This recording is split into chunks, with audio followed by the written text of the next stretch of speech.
Pertama, kita akan membahas bagaimana Australia memposisikan dirinya di tataran global. Australia memposisikan dirinya di tataran global sebagai the middle power. Hal ini dilakukan sejak berakhirnya Perang Dingin selama pemerintahan Partai Buruh. Australia menekankan kebijakan luar negerinya untuk bekerja melalui lembaga multilateral dan mengikuti berbagai diplomasi multilateral. Kemudian Australia berkomitmen untuk mempromosikan norma-norma hukum internasional dan penggunaan langkah proaktif dalam misi diplomatik, kemudian dalam bidang militer dan ekonomi untuk mencapai kepentingan nasionalnya.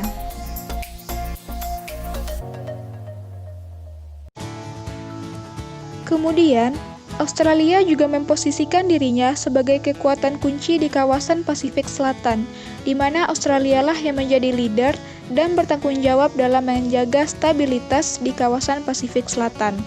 Hal ini didorong oleh kedekatan geografis antara Australia dengan negara Pasifik Selatan, serta status Australia sebagai negara great power di dunia. Australia juga menjadi negara donor di kawasan itu, dengan membantu negara Pasifik Selatan agar hidup mandiri dengan bantuan dana, investasi, serta menjadi partner utama dalam kegiatan ekspor dan impor di Pasifik Selatan. Kemudian, Australia juga membentuk kerjasama dengan negara Pasifik Selatan melalui Pacific Island Forum atau PIF, yakni forum tempat para pemimpin negara-negara Pasifik bertemu dan menemukan solusi terhadap masalah yang dihadapi di kawasan Pasifik Selatan. Selain itu, Australia juga memposisikan dirinya di sistem internasional sebagai agen penyebaran nilai-nilai good governance dan nation building melalui pengalamannya dalam berbagai misi perdamaian di seluruh dunia. Hal ini dapat dilihat dari usaha Australia dalam membentuk sebuah kerjasama Regional Assistance Mission to Solomon Island atau RAMSI, yang bertujuan untuk mengembalikan stabilitas penegakan hukum di Kepulauan Solomon setelah adanya konflik etnis yang berkepanjangan sejak tahun 2003. Kedua, penjelasan mengenai bagaimana New Zealand dalam memposisikan dirinya di tataran global.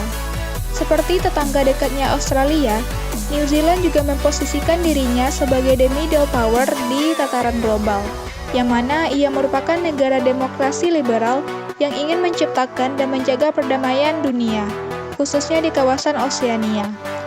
New Zealand juga menjadi kekuatan utama di Oseania bersama dengan Australia, yang mana New Zealand juga membantu negara-negara Oseania dalam membangun negaranya dengan memberi bantuan dana serta membentuk beberapa kerjasama. New Zealand juga menggagas terbentuknya PIF di Pasifik Selatan. New Zealand juga membantu Australia dalam menjaga keamanan kawasan Oseania dengan melindungi kawasan itu dari segala ancaman seperti terorisme dan kejahatan transnasional lainnya. Kemudian, New Zealand juga menjadi negara yang sangat vokal dalam menyuarakan pentingnya isu keamanan lingkungan, mengingat negaranya dan negara Oseania lainnya sangat rawan akan bencana alam dan masalah perubahan iklim.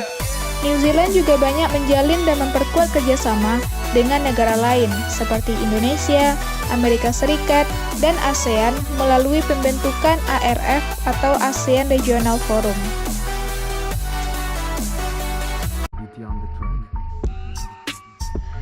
Sebagai negara yang menjadi tumpuan harapan negara-negara di kawasan Asia Pasifik, Australia dan New Zealand akan selalu berupaya menjaga stabilitas kawasan dari berbagai ancaman. Dalam prosesnya, Australia dan New Zealand mendapatkan beberapa tantangan.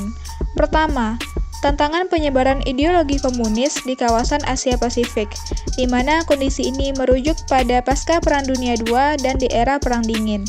Oleh karena itu, Australia dan New Zealand membentuk Fakta Pertahanan ANZUS bersama Amerika Serikat sebagai pemimpin blok barat yang anti-komunis, sehingga ketiga negara ini dapat membendung tantangan penyebaran komunisme di Asia Pasifik.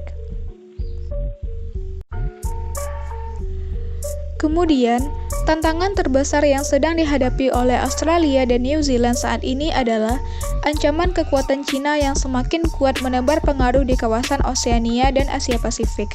Kehadiran Cina di Oseania sangat mengkhawatirkan kekuatan tradisional di Oseania, yakni Amerika Serikat, Australia, dan New Zealand.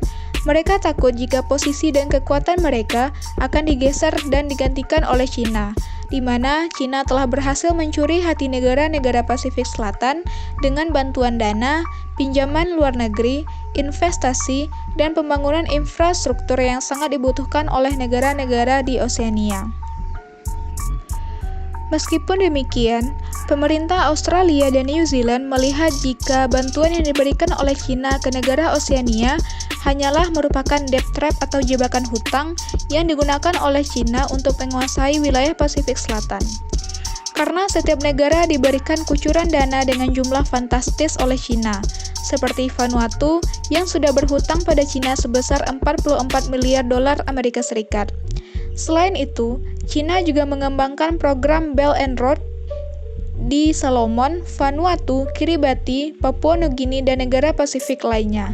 Sehingga, jika hal ini terus-menerus dibiarkan, ditakutkan akan mengganggu stabilitas kawasan dan adanya kompetisi negara great power yang akan mengancam keamanan negara-negara di Asia Pasifik.